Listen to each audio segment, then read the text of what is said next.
Greetings, friends. My name is David McLeod. I am your life mastery coach, and I want to welcome you to Wake Up Calls with myself and my good friend and beautiful love angel here, Lina Orlando.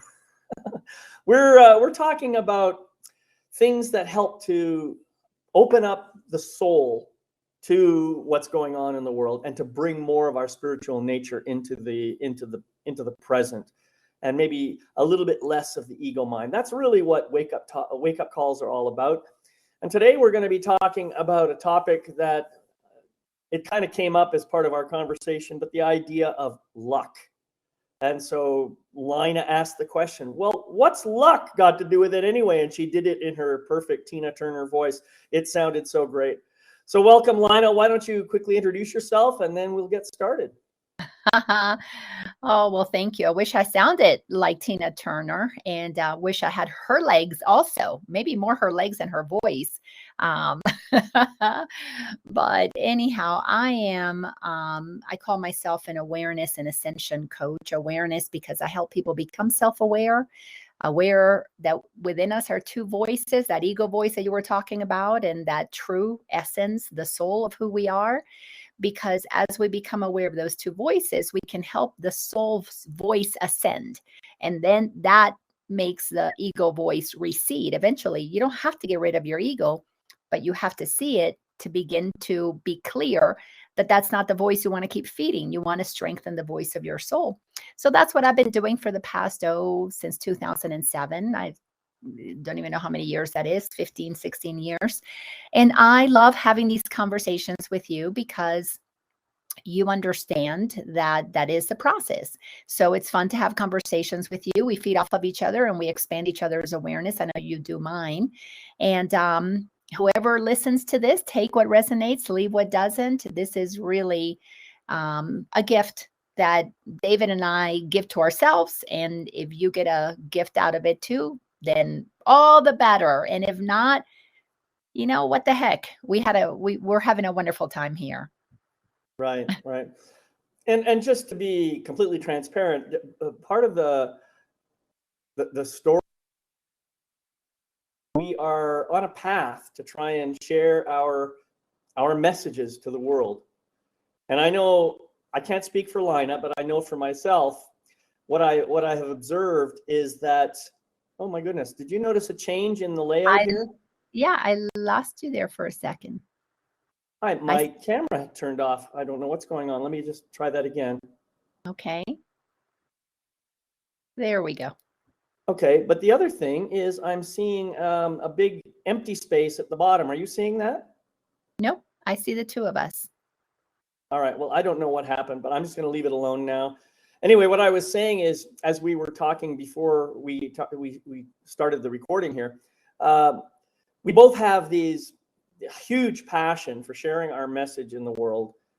And like I said, I can't speak for Lina, but I noticed that I was starting to maybe thin myself out a little bit too much by having too many fingers in the pie, so to speak.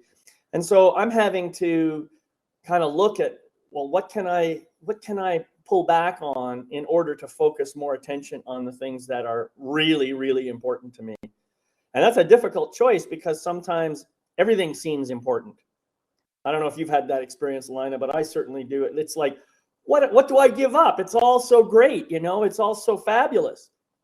So what I've decided for myself is that this is going to be our last wake-up call for a little while. I don't know how long that'll be, but I've got some things I need to focus on. And it's not the only thing I'm giving up, by the way. I have a couple of other things that I have to put on hiatus as well. But I just want to be open and transparent about that. And we'll see what happens going forward. So. Well, I love that you shared that piece for you. And the only thing I want to kind of reflect back to you in that comment is you were talking about, we've got so many wonderful things and it doesn't feel like, there's anything that we want to give up because frankly, what's luck got to do with the life that we have set up for ourselves, that we do so many things that we love? And for me, it's not been about luck. It's been about doing the work that was necessary to listen to my soul's voice, which always draws me to amazing things. So, like you, I've got a lot going on with expanding my own personal business. So, to give up this is, not what I would want to do because this is just so much fun. But like you, to look at things in my life that I don't want to do anymore. I don't have those things in my life.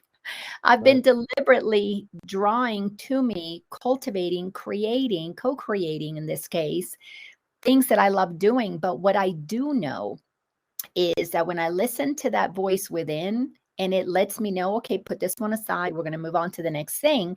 It doesn't ever feel like I'm giving anything up. It just feels like I'm moving on to the next thing. And it's perfectly okay. It's perfectly fine because I do trust that this has nothing to do with luck, and it has everything to do with guidance, listening, synchronicity, if you want to call it that. So what a great place to start the conversation on luck. Yeah, that's right. And the other side of it is, I know that in my own life, as I look at certain different times of my life, I sometimes can remember situations where something happened and I'd say, oh man, look how lucky I was, or look how amazing that turned out to be. And the truth of the matter is, when I take a step back, I see that every event in my life, even the ones that at the time didn't seem so lucky or so pleasant, all of them, every single one of them contained some kind of a blessing that I might not have seen right away, but I certainly saw days, weeks, months, or even years later. And so to me, luck is just a strange concept that we have in our minds. It's not so much a truth of the spirit or the soul. I don't think that luck really exists in the spiritual world. There's just what is, and then there is the way we perceive it, the way we respond to it, the way we react. I'm having marbles in my mouth here this morning. I'm sorry. But you see my point? I do. I agree. Agree with you 100%. I used to, like you, think, oh, whoever won the lottery, they were so lucky. Whoever got picked to be in the part at the audition, oh my gosh, you were so lucky that I got the promotion instead of my coworker. I was so lucky. So for a very long time, I operated under that sense of luck. And what I've come to realize is that entire story of luck, that is something that has been made up to conveniently keep us from consciously, deliberately using our mind the way the mind is designed to be used, as the center, if you will, of the cause and effect universe that we actually live inside of. Now, that in and of itself, some people can take that as, well, hello, Jackie, welcome to our conversation. But you can take this idea that, oh, I am the cause of everything, and of course, feed the ego and move into that place of, I am the one who creates everything. But the cause and effect that I have come to realize is really a synchronistic cause and effect, comes with giving up this whole notion of luck and instead aligning with that we are part of something grander and finding our place as a piece inside of the big puzzle and being happy about it. For a very long time, this idea of surrendering to the will of the creator, God, source, spirit, whatever you want to call it, surrendering to that greater aspect, it felt very offensive to my ego, of course. I'm not going to surrender to something that I don't even know what it is. And, it's sitting up on a cloud somewhere deciding I'm naughty or nice. Yeah, right. But as I matured in my spiritual journey, I realized that surrendering was surrendering my ego's mind, which is the part of me that either believes in luck because I have no power, or assumes I'm the cause of everything and turns into, this prideful aspect of myself. But finding that middle way, like Buddha taught us, finding that middle way was to align my little mind with the higher mind so that I could be able to receive the guidance that allows life to unfold synchronistically. So the cause is in my surrender. So I'm using my mind to surrender, but that can only happen because I trust what I'm surrendering to through healing my relationship with, God, this mean, Santa Claus like God that I grew up with in the Catholic Church. Sure. Yeah. What's interesting about that is this whole notion of cause and effect. I think David Hawkins actually described this quite well in his books. And I think I had the same idea, but I couldn't articulate it the way he did. But in effect, the way he sees it is there is all that is. Everything already exists. Everything that we imagine is, kind of appearing and disappearing. It all exists simultaneously. And so cause and effect really is nothing more than changing levels of awareness. Mm-hmm. When we see A happen and we think, oh, this was caused by B over here, or we see B happen and it was caused by A. Sometimes we can't tell the difference, really, especially when two events seem to happen simultaneously. We have a real difficult time pointing out cause and effect. But that's because all of the universe, everything, all exists simultaneously. And it's really only shifting perspectives and shifting levels of that come and go depending on how we are in any given moment.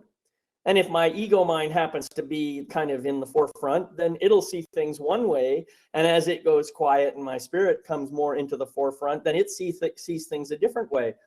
And neither one is right nor wrong. They're both right, actually, in their own perspectives. I mean, this is probably one thing we could do a complete topic on this. You're right. That would be the topic. But you see my point. I think that's really, really an interesting point of view, and certainly something worth considering. Well, I love that. And definitely, I want to address what you just said about it. You're right. Everything is happening as it should. And it's already all created. It exists. All that is. To that, I want to say, recognizing that, not just in my head, because for a long time I could recite, oh yeah, all is created, all is, once I began to learn about that. But when I began to feel that in my heart, and by that I mean no longer judging what I used to think was wrong, no longer letting myself get inflated by what I thought I did right, and allowing myself to move into this neutral place that accepts all that is.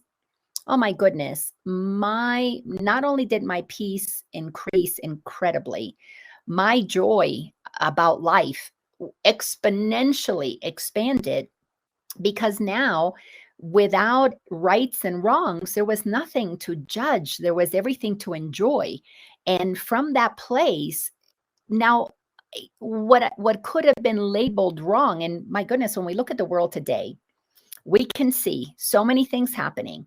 Whether you get into the politics side of things, or the medical side of things, or the education system, or what the Supreme Court is deciding, you can see, as I know you and I are both paying attention to what's happening in the world, because unlike so many of our spiritual colleagues who, too spiritual to look at these things, you and I know that part of being spiritual is to see what is and bring to it the consciousness that is necessary to, in this world where we appear to be separate, bring about correction so that we can all enjoy the world, versus operating with this judgmental, dualistic, draconian idea that somebody's right and everybody else is wrong. And therefore, the one who is right gets to decide for everybody else because they're too stupid, too ignorant to decide for themselves. And we're observing that system fall apart because it's not sustainable, because it denies that everything matters, everything has a place, everything is important, and was created by love to express itself individually. Yeah. So to your point of the right and wrong, but another thing that you said that struck, it just tickled me inside, and I thought, oh, I'm going to write an article about this. Maybe we could do a conversation when we come back. But you said that, B is because of A, or A is because of B. And I thought for a second, you said the word because. So isn't everything, aren't we all being the cause? So everything is being a cause, Yeah. no matter how you slice it. Are you being a cause? As you and I are students of the Course in Miracles. The Course in Miracles says that really, truly, all that there is cause. Cause is what is. Effect is just a temporary experience of what causes is cause. Oh, So, interesting. and the mind is what causes. Our thoughts are what cause what is. So that's why the Course in Miracles teaches that everything is just a miracle, is a shift in perception. So if I see my mind as the cause, I am being cause.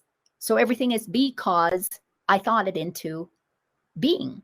So anyhow, I just thought that was kind of fun play on words. So thank you for just saying it at just the right time that I could have that fun little, wow, isn't that cool? Yeah, it's interesting for sure. Well, I think as far as this idea of cause and effect is concerned, it's very important in the scientific world. And science goes to great lengths to try and find causes for things that happen. Mhm. The problem is, more often than not, what science actually does is finds correlations between events. And when it sees those correlations, it assumes that one of the events caused the other, or vice versa. Or maybe there was a third event that they didn't know about that caused both of those events. Or, you never know. It's like, the old argument, well, smoking causes cancer. Well, how do we know that? Maybe cancer causes smoking. Yes, there's definitely a correlation between smoking and cancer, but does smoking actually cause cancer? Have we proved that definitively? I just picked one example here. There are many, many, many such examples. It's the same thing with the coronavirus thing. We have this story about a virus that supposedly causes a disease. Well, there's no way to know whether that's true because no virus has ever actually been isolated, purified, and then proven to cause a disease. Any disease. No virus ever in the history of science has done that. And yet, we believe in viruses and we believe that they cause diseases. So what happens to us when we get caught up in this kind of cause and effect thinking that is supposedly based in science, but which clearly has not been proven? And what happens to us? So now we have people fighting with each other because of these altering beliefs, and that is kind of leading to possibly causing more discord, separation, dysfunction, and all kinds of problems in our world. And this is why you and I think, have such an amazing perspective that I love so much. We can see above this, and we begin to understand that if we can bring love to the situation, love is the only energy that can heal. The other energies may have some healing properties in them, but it's love that heals with pureness, And hatred, which is what we are being taught to practice in our world, only creates more hatred and more pain and more suffering. So what are we trying to do? We're trying to raise consciousness, elevate consciousness, raise people's frequencies, get back into our hearts, and start spreading more love, because that is what I believe is the cause of healing.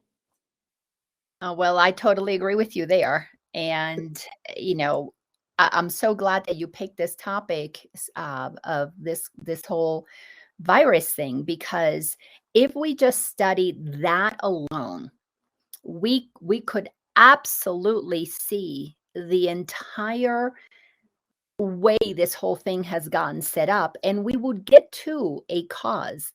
And when we have a mind that causes, let's say, a virus, I mean, the wonderful thing about having conversations with you is that you and I have done enough research to know that this whole coronavirus, specifically COVID-19, is patented. So it's been caused. There's no question there that luck had nothing to do with this thing getting created. So here is a virus that is patented, and we can go one of two ways, and both ways need to be looked at. So this thing gets patented, and then we can look at the effect that that cause of that virus has upon humanity. And if you move in that trajectory, then of course we're dealing with the medical, the vaccines or the hydrochloroquine or the doctors or the therapies or the whatever. And everybody brings to it their own idea about what could be the cause of the healing for this thing that was caused to create this illness. Or you can go the other direction. Back to the Course in Miracles.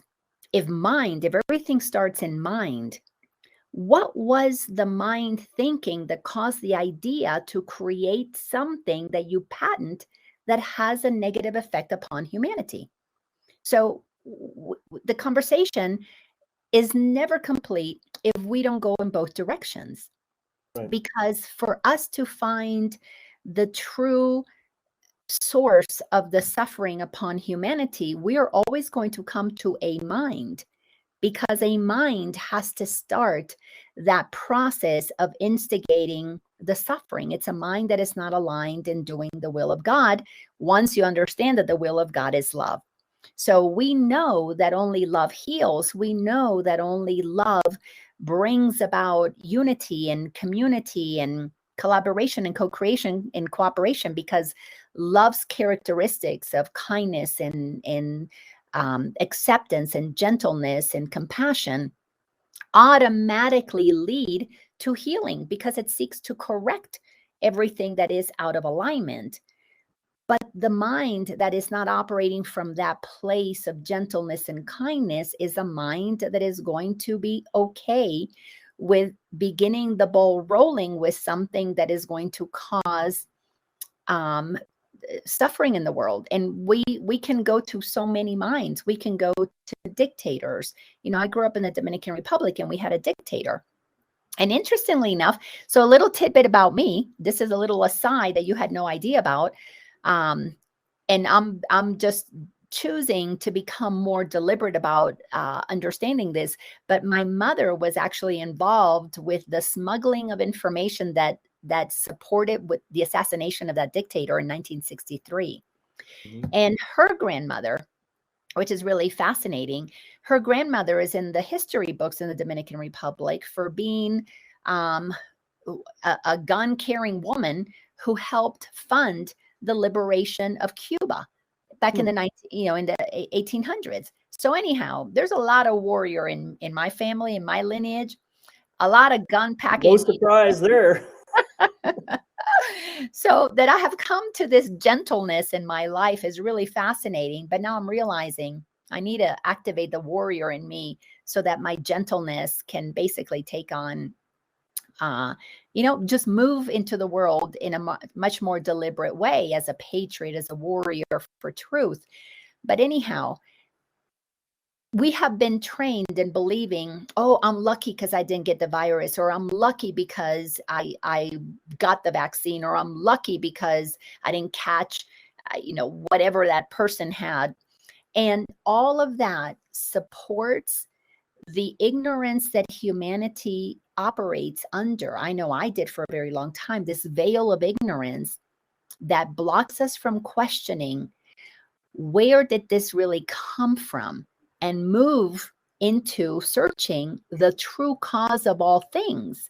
And once you can begin to trace everything backwards, we will all see that it all leads to one place, and that is to the creative source of all that is, and it is loving. So how is something not loving happening? because there is a mind that is because, back to that word, there is a mind that is choosing to be the cause of a block to that love flowing. And then to me, you and I call that the ego mind, that then has its own agenda. Right. And as we have heard, and I don't like to quote a whole lot of the Bible because I'm not a Bible scholar, even though I grew up Catholic, I never saw Bible till I was like in my 20s. But one thing that I've heard that is consistent in the Bible is that you can't worship two masters. You either worship God or you worship money. And when you begin to break things down into understanding God, you want to do nothing but cause love for all because you're operating in collaboration, cooperation, compassion.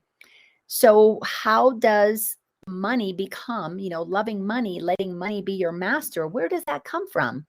Right. Well, because it's a mind that is causing for itself this misperception, and it's operating from lack. And in that lack, it can do nothing but cause, suffering in the world because it lacks love. So it causes the lack of love through suffering. So anyways, that's my perception on your point. And a pretty broad perception it is too, I have to say. There's a lot of things that you covered there that, First of all, I want to say that as you were speaking, the thought came to my mind, love is the glue of oneness. And I thought, where'd that come from? That's kind of a nice little statement. Love is the glue of oneness. When we express love, we are actually allowing it to flow through us so that we can connect with others, not just other people, but all other beings and all other energy forms in the universe. That's the beauty of love. Now, so I'll say that about that point. But the other point you made about this worshiping two masters thing, I often wonder why should we worship any master?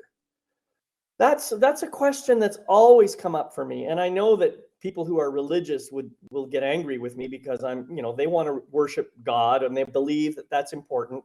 Okay, that's fine. But what if I am God? What if we are all God? Which must be true if we are expressions of all that is. And I mean, if that's not true, then I don't know what's going to happen to me, but I believe it is true. I believe that we are all kind of temporary reflections or expressions of the divine nature of the cosmos. And God is the ultimate of that, the aggregate of that. And because the word God has gotten such a strange combination of attributes associated with it, I choose not to use that word anymore. Instead, I refer to it as omnitude, meaning all that is. And I like pronouncing it with that word om because that is the primal sound of the universe. So people may think I'm a little crazy, and that's okay. I'm perfectly okay being seen as somewhat crazy, but that's how I see it. And so to me, worship really means nothing more than recognizing the truth of who I am in relation to all that is. And I'm just a divine, magnificent, unlimited spiritual being of light and love, having this temporary human experience on the physical plane. That's kind of what I see. Well, I love it. And because I see it the way you see it. And the only reason that you and I can say without any doubt in our mind that we're not right or wrong is because we have experienced what we're talking about. And once you have that experience of knowing yourself as one with all that is, you do realize, as Jesus and so many other teachers taught, I and the Father are one. And for a very long time, I had a very hard time with the word God because God was a punishing God in my upbringing. And God is the one that was going to send me to hell because and God created me a sinner, and God created, had the favorite son, and I was not the favorite child. Nobody was a favorite child. It only had the one son. And Right. then if that was its favorite son and it sent it down here to get crucified, I mean, what kind of a love is that for your child? Exactly. So my mind was filled, the mind that we all have, that is where the cause of our own life experiences comes from, was filled up with misinformation. So I couldn't deliberately in co-creation with God cause a life that would have just been fun and easy, because I had to experience the cause and effect of my thinking. If I can't trust God, if God is mean, well, then that meant I can't trust anybody else, if that one's the creator of all that is. So Right. it caused a lot of suffering in my life. And the good things, of course, it was luck, because I'm a sinner. I'm not a good person. So I gave a lot of credence to luck. And it wasn't until I started unraveling my belief systems, becoming aware of, why do I think what I think, and where did this originate? Oh, that was grandma's thoughts. Oh, that's what the church taught. Oh, that's what government teaches. That's what the school teaches. That I Right. was able to peel back all of the misinformation until I got to the cause of all causes. And for a while, I still couldn't call it God. So I called it universe and source and spirit and anything I could to not call it God. But then came the day about 5 years ago when I realized, you know what? God is a made up word, as omnitude is, as spirit is, as source is. It's all made up. Everything here is made up. So why not call it what I am okay calling it now, which to me actually Absolutely. is it. I felt that presence tell me to call it GESEL. It's actually an acronym, GSEL. God is the source of the energy of love. But even that is, it doesn't quite accurately describe the feeling of what God is to me. And when you said, love is the glue that holds all things together, I believe that God, source, creator, omnitude, when it caused each and every one of us to become expressions of itself, it does hold us together in love. If we don't love one another, we begin to separate from one another. And in that separation, we move into right and wrong, hierarchy, I'm better, I'm lesser. And from that place, instead of loving all that is, we begin to believe that there's only so much that you can love. And in that misperception of there's only so much, the mind that enters into a place of lack then begins to love money. Because in this world, money is what gets us all we want. Right. Where it is love that has us already together. We cannot have more than what we could possibly want if we come back to understanding that we're already connected. Right. So to operate in that truth of our connection, we have to see what could possibly block that. And to me, the only reason anybody would cause and patent anything that would be harmful to humanity is because there's a lack of awareness that we are already one, which makes us as abundant as you can be. If you're one with everything, what the hell is missing? Nothing. But Exactly. but you can't enjoy all that is. So you enter into your own little story and then create the things that you think will make you the most money. It's a fascinating thing. I mean, all of our conversations, we always get to tie everything that you and I have come to discover for ourselves in our own individual journeys of healing and self-love and awakening, whatever you want to call it. We can take that and apply it to everything that's happening in the world, because as within, so without. Every person is either aware, self-aware that we're love, or they're not. If they're not, they will do nefarious things. If they are, then they don't do that. That's so right. that's Yeah. it. That's it. So all we need to do is get to the mind of each person, and we will find the cause of whatever their life experiences is. Well, I think also though we need to remember that we use a kind of a, well, I use the word omnitude to mean all that is. And all that is by its very nature means everything. Everything and every when. You know, everywhere, every when, everything. It's all included in that all that is thing. So, you know, when we talk about money, money is just another expression of the divine. It's just a form of energy. And we have turned it into its own form of God, if you like.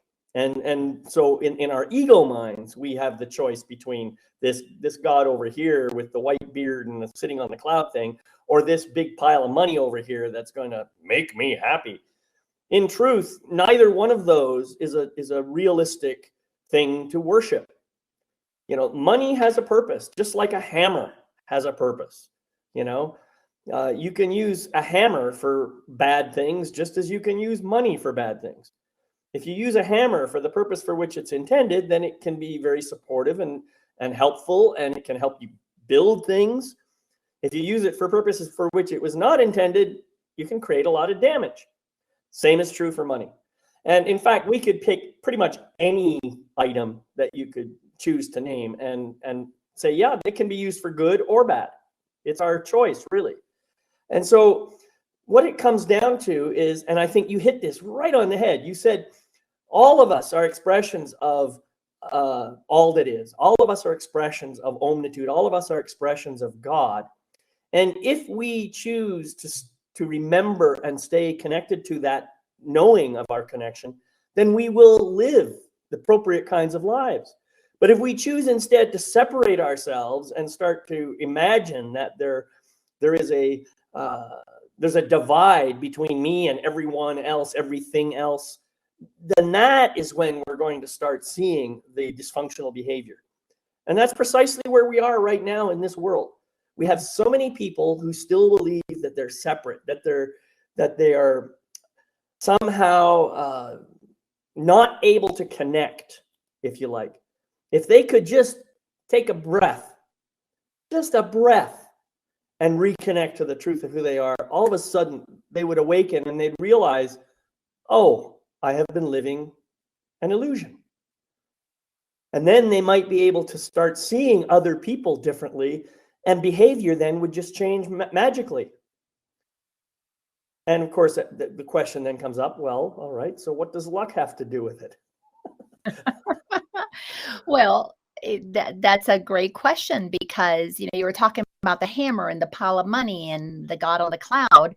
All of these things that we have imagined, that God can cause you to go to hell, the hammer can cause harm, or it could build a house and cause good. None of those things operate. The pile of money, it can cause evil to happen. It can cause, good thing. It can feed people, or it can, through selfish and greed, it can starve people. So when we look at those things and say, oh, money can cause evil or money can cause good, we've been conditioned to believe that those things are the cause of exactly right. what happens, which keeps us from coming to the one that used it, the one that used that. What did they cause that thing to do? Because I'm the one that holds the hammer and cause it to build me a house, or build through Habitat for Humanity a house for somebody else. Then would I be the cause of the good for that person? That person then could say, oh my God, I'm so lucky she built a house for me. But if they really got into, like you said, take that breath and realize, I didn't cause something to be lucky for them. I am participating in a movement within me that is inviting me into sharing, that I have a hammer and maybe a couple of dollars to be able to buy the wood and the nails and the whatever that can help either patch a hole in their roof or build the whole roof for them. If we were to go deeper into discovering the reason why we do what we do, we would really come closer to identifying the cause of all the suffering in this world, which is a disconnection from the truth that we are one. And Right. of course, the cause of all that heals everything in this world, the remembering that we are one, because love, I've, I'm 60 years old, so I've gone around the block a few times now, especially in romantic relationships. I've given birth to children. I have a grandbaby. I can say I know love. However, at the place that I am at today, I can more accurately say that I am not a loving person. I am rather love being a person. And from that place, love looks like gentleness and compassion and generosity. So it's not anything that I even feel.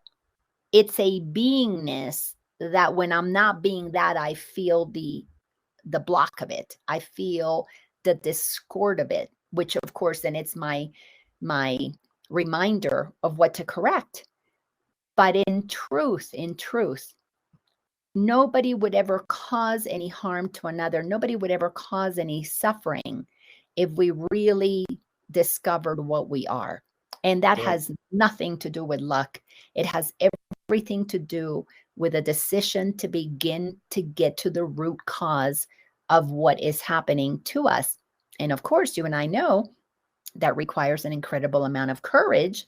And the word courage, in if you go to the French, of the word cœur has heart in it, which has love. So courage is an act of self-love to begin to want to get to the root cause of why suffering happens. And then we'll realize that there's no luck. Luck has nothing to do with an intelligence that put forth into motion that which is, and I even say put forth into motion, it's always been, but it extends, it expands through our desire to be what we are. Right. Yeah. Beautiful. And so what came to my mind as you were speaking is stop doing love and start being love, because love is what you are anyway. And Yes. that's a beautiful reminder. Yeah. And the other thing I wanted to bring up, you mentioned earlier about, how you had your mother and your grandmother both had warrior energy in them, and you wanted, you're talking about maybe I should find a way back to my warrior energy. Well, I think you have. And I think you found a way to instill your warrior with a powerful sense of love. And it's what a friend of mine accused me once of being a man of fierce love. And the word fierce was actually, that really touched me. I thought, yeah, that's exactly right. I have a huge heart, and sometimes my fierceness can be mistaken for anger or outrage or whatever else. And it's really just love trying to express itself. And so maybe I need a little bit more practice in learning how to express that in a way that doesn't scare people. But, fierceness is not a bad thing. Fierceness just simply means, it's just another word for passion in my mind. Yeah. So it's something to think about.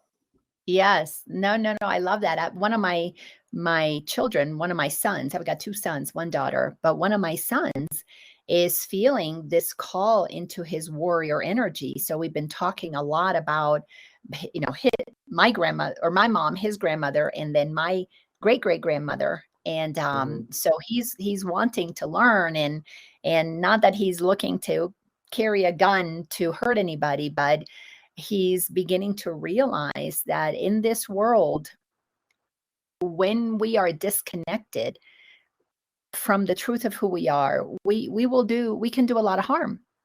And it's a matter of fact, it's the only humans that do harm are the humans that don't know that they're divine, that's really truly their essence. So my son and I have had this conversation about, and talk about what's luck got to do with it. He's like, Mom, I don't want to be put in a situation where I'm hoping I'm lucky and somebody's going to protect me when I'm in the middle of confronting somebody who is, or being confronted by somebody whose opinion is such that they think they have the right to take something from me. So the possibility of, I said, well, maybe I want to carry a gun. Maybe I need to learn how to shoot a gun. I've never thought that I wanted to do that, but I've realized that in this world where so many are disconnected, those of us who are connected at times may need to use a gun for self-protection or to protect the very people that I just built a house for with a hammer. Some of these Exactly right. things Yeah, may yeah, need yeah. to Yeah. come together, which help me tremendously in removing my judgments, my rights and wrongs with guns, and understanding more clearly the Second Amendment for the United States Constitution. And so there are so many pieces that when we begin to focus on the mind that idolizes power, the mind that idolizes worships, money, the mind that is in alignment with God. And by the way, I would say that I've learned from the Course in Miracles, God does not want to be worshiped. God wants to be expressed. And if you come to knowing that God is love, it's just nothing but the energy of love. The worshiping of God comes through the expression of what God is authentically, in truth. And that would feel like loving all that is. Because if God creates all that is, it created it to enjoy it. And the only possible lack of enjoyment of what is a mind that doesn't know its connection to it. It all comes back to that oneness, doesn't it? Right. And let's not forget that even your desire to learn how to shoot a gun and to carry a gun is a part of all that is. And therefore it deserves to be loved like everything else. Yep. So, I've often thought that really what I would like to see in the world, my hope for the world is that every single person, energy being, whatever you want to call it, is as free as possible and has as much liberty as possible, as long as that liberty does not in any way impinge on someone else's. So, and we can do this. We know how to live together. We know, just think about when you have a neighborhood where, everybody's kind of doing their own thing and nobody's hurting anybody else. And it works. It works great. But it's not until somebody decides that he or she wants something that you have that conflict begins. Now, some people can be very magnanimous about it and say, well, if you want it, you must need it more than I do. You go ahead and you take it. But at some point, that's got to stop, So this is where, having the desire to carry a gun, to have a gun. I mean, I'm in the same boat as you. I have learned how to shoot a gun. I have a gun. I don't want to ever shoot anybody. I don't ever want that to happen. And at the same time, if I feel like the people I care about are threatened somehow and they're in danger, I could very well use a gun. I take the consequences that come about as a result of that. It's not a pleasant thought, and that would be the last thing I'd want to have happen. But sometimes we just have to make the choice that seems like the right choice given the circumstances that we are faced with in the moment. Well, that's why even in the courts of law that are supposed to preserve justice and remind us of what that is, when somebody shoots their gun, there's always that, did you premeditate this? Were you planning on doing this? Were you planning on doing harm? Or was this something that in that moment you did what felt most appropriate? Of course, the courts don't say most loving in the moment, which is to preserve life, to protect life. But even that, you got to go back to the mind, the cause of the mind. What causes somebody to grab that gun and harm deliberately? What causes someone to use that tool? Because all a gun is a tool, like any other tool. and use it in a way that is, you could say, for the greater good. And to me, that all of this ties back together to understanding the intelligence behind all things, the power behind all minds, and why we need to really understand what Einstein called, spooky action at a distance, because he was recognizing there's something happening behind what we thought was the start of all things. And cultivating a relationship with the intelligence that leaves no room for luck, none whatsoever. Cultivating an awareness of that, and then a relationship with it, is what I believe will help tie us all together, so that love is all that needs to be, and luck, harm, lack is not necessary. To me, luck comes from trying to satisfy this insanity of lack, and that is because we don't know the abundance that we are, all being one and connected. Right. Yeah. And abundance, of course, is just the nature of the universe. Abundance is, I mean, if you have all that is, what else is there? There is nothing else. That's it. That's all there is. So why not enjoy all that is?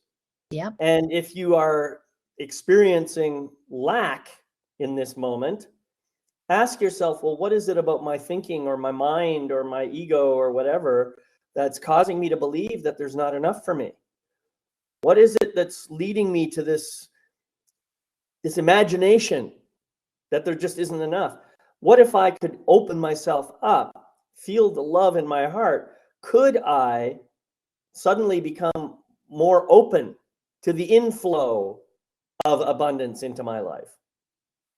And isn't that kind of what the law of attraction says? I mean, if I'm sitting here thinking lack, well, guess what? I draw into my life. I draw into my life evidence to support that belief that there is a lack.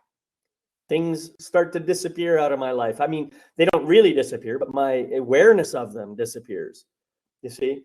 And if I don't wake myself up to that, then I'm just creating misery for myself and maybe for the other people in my life. But if I can open my heart and just welcome in love and just begin to experience love, then what comes with that is all those little illusions of lack start to fall away, and soon enough, things start to reappear. It may not be instantaneous. I mean, in the grand scheme of things, it is instantaneous, but the time it takes for you to, flip off the blinders off your eyes and off your heart might be days, it might be weeks, it might be months. Who cares? It's all just part of the journey.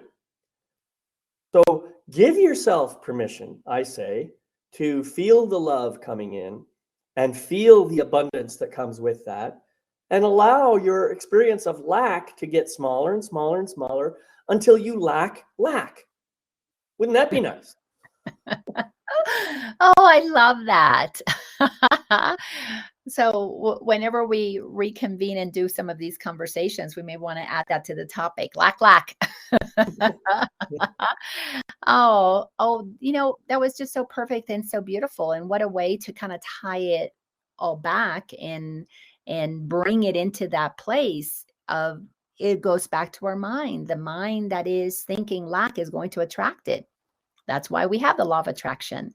But this whole notion of luck being necessary, I think, to me, that's just it's a creation of those who don't fully understand the power of the mind, because a mind that is aligned with the truth of what we are, aligned with the initial desire of that creative source. And again, I use words that if it's always been, there's no initial, but to that source of all that is, that loves all that is and creates all that is for the purpose of all that is, to love each other, to experience each other, to enjoy this journey, bringing back awareness to what that is all about and accessible within each and every one of us. Not only does it end this whole notion of lack, it ends this whole notion of luck, but it does return our minds, I believe, as the Course has taught me, to its right use, which is to cause experiences that allows for the expression of that love. And that's my story, and I'm sticking to it. I don't have anything else to add to that. Well, that's really quite beautiful. I think that yeah, we've covered a lot here today, and it's always a pleasure and a joy to share space with you, because so many amazing ideas and concepts and notions and topics just come up organically, I guess is the word I would say. Yes. And yeah, it feels really good. It's beautiful. Well, I adore you because it's so easy being in your presence. You just make it so welcoming and so loving. You are truly being the presence of love, that I consider myself to be, can just share beautiful space, and we give and take, and it's lovely, just from oneness to oneness. So I love you, brother. Well, I love you too, sister Lina, my fellow fierce warrior, fierce loving warrior. And yeah, it's beautiful that we see each other, and we share quite nicely. I really like it. Yes. Well, I highly recommend whoever watches this to check out your website, because you have so much to offer there. And I'm so grateful for the work that you do and are helping so many come back to the truth. So, yes. Well, and thank you. And of course, I want people to go to your website too. That's linaorlando.com. Go check that out. Lina's got all kinds of great stuff. And meanwhile, I'll just let you know that the recording of this and all the other episodes of Wake Up Calls will be on my website at yourlifemasterycoach.com. And I hope you'll check them out. So meanwhile, I just want to say love and blessings and light on your journey. Oh yeah, and I gotta finish this one with good luck. Bye-bye. see you later.